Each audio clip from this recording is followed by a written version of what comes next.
Hello and welcome to the London part of the show. I'm Amol Rajan. I'm joined for the duration by Chris Philp, the Conservative MP for Croydon South, and by Neil Coyle, Labour MP for Bermondsey and Old Southwark. Coming up later, did you know that once a year you can go into your local council and look at the accounts? We caught up with some armchair auditors who did just that in Lambeth and found out what they discovered. But I want to start, gentlemen, by getting your take on the latest developments with Grenfell Tower and what's happened there. Neil, earlier this morning, Andrew Marr spoke to John McDonnell about his use of the phrase social murder to describe what happened in the tower, and Andrew Neil has just been speaking to Rebecca Long-Bailey about that. Would you say that term is fair to describe what happened? I think that there are families who are still in shock over what's happened. There were clearly faults in the materials that were used. So there is people must and will be held responsible for what has happened, and we must look at the building regulations and make sure that find a way to make sure that this can never happen again. But is that kind of hugely evocative language helpful when trying to come to conclusions about how to proceed? If it results in the government taking the action it's so far failed to do in funding the retrofitting of sprinklers in tower blocks like those in Southwark, there are multiple tall buildings in Southwark where people are more nervous now as a result of what's happened at Grenfell and would like to see their homes made safer and would like the government to commit to doing that. So it's shining light on a very important issue that is affecting thousands of families across our country. Do you know which thinker of the left popularised the term social murder? Friedrich Engels. Do you think the fact that Rebecca Long-Bailey and John McDonnell are using that kind of language suggests that they occupy a wing of the Labour Party that uses a kind of rhetoric that you're not comfortable with? They're using the most strident language because they are focused on the families who wish to know that their lost loved ones will not go unpunished, but also they're representing those thousands of families, millions of people across our country who are more nervous about their homes, don't see sufficient action from the government, are worried that building regulations have been abused or ignored for years, and are worried about their homes. Chris, do you think that kind of language is the right sort of language to be using? No, I really don't think it is. If we want to look after the victims of this terrible fire, and if we want to make sure this never ever happens again, because quite clearly this should never have happened in 21st century Britain. We must make sure it never ever happens again. The way we do that isn't by using inflammatory words like social murder. The way we do that is by having a full and proper investigation and wait and see what happens after that. Now, there's a police investigation going on, so if anyone is guilty of manslaughter or murder, that will be found out in due course. We need to make sure the inquiry, well, it's kicked off already, produces an early interim report so lessons learned can happen quickly rather than after a year or two.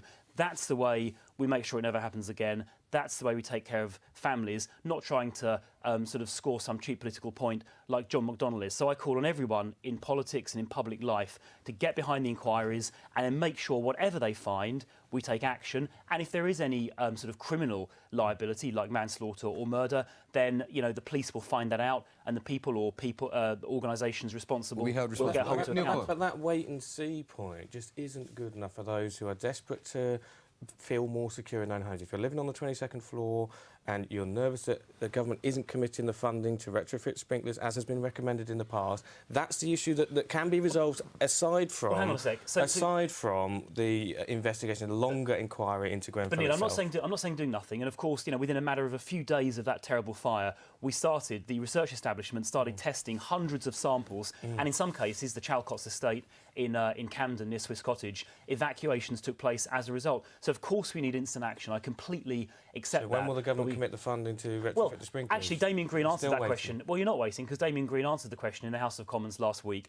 He said that where fire services said that retrofitted sprinklers were required, and if the local authorities didn't have the money to do it, then the government would help out. I mean, Croydon are retrofitting. There are 230 towers in Birmingham getting retrofitted. So the government has said if the council can't afford to do essential work, the government will step in and help. Lack of money is not going to stop us making these places safe. The question for you, Neil, is whether or not, clearly you want action to be taken, and lots of people do, and the government has taken some action. Chris would say the same thing. Is this kind of rhetoric actually useful in addressing the underlying problems, or does it get in the way? Because there are lots of people who say, you know what we need now is calm and a measured response, and calling this sort of horrific tragedy as social murder doesn't help at all. And I'll be honest, it's not language I would use, but if it results in people getting the security they feel they need to carry on living in the homes that they have, then that is the most important part of this.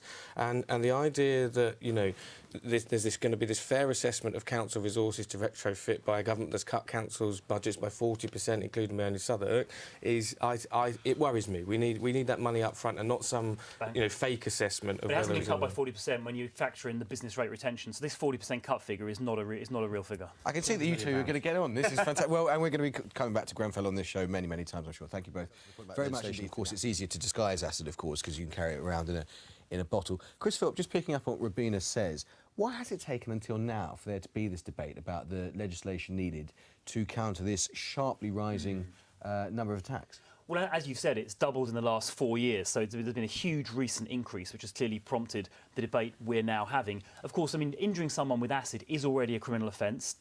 You can get up to a life sentence for an acid attack already, and carrying acid with intent carries a sentence of up to 4 years under current law. But I must say, I rather agree with everything Stephen Timms said in your clip just now, and with the point we just heard. Effectively, acid is being used as a weapon, like a knife, and in my view, it should be treated as equivalent. So merely carrying the worst kinds of acid, so sulfuric acid and hydrochloric acid, I think there is, a very good case for making simply carrying that in public an offence in itself, as is the case with a knife already. But it's a criminal offence to carry acid with intent, but you don't need a licence to buy acid. That's right. So should you need a licence to buy acid? Well, I think for the most powerful forms of acid, like sulfuric and hydrochloric, I think there is a very strong case for doing that, and we're going to debate it in Parliament tomorrow, because you can't say that you need hydrochloric or sulfuric acid around the home. I mean, it's an industrial chemical, so I think we do need to look at that again, absolutely.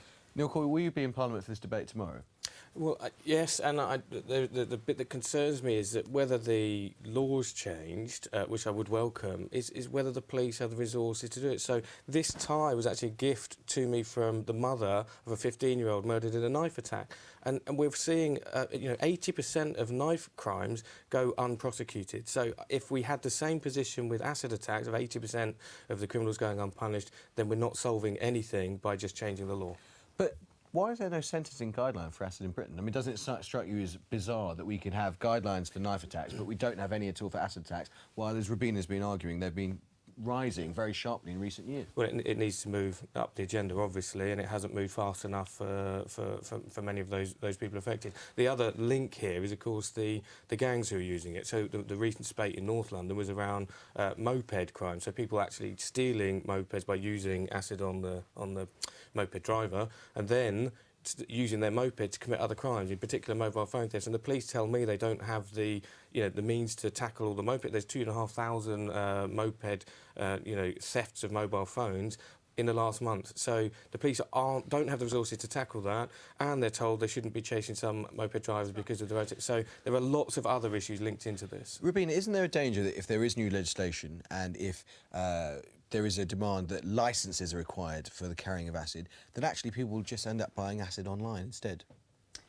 I mean, we need the regulations in place. We need to make sure we can monitor who's purchasing it. To buy a concentrated litre of acid, it is actually cheaper than buying a 9mm mascara. How many people know that? It's very easy for young people to access, or certain members of our communities to access acid, sulfuric acid as well.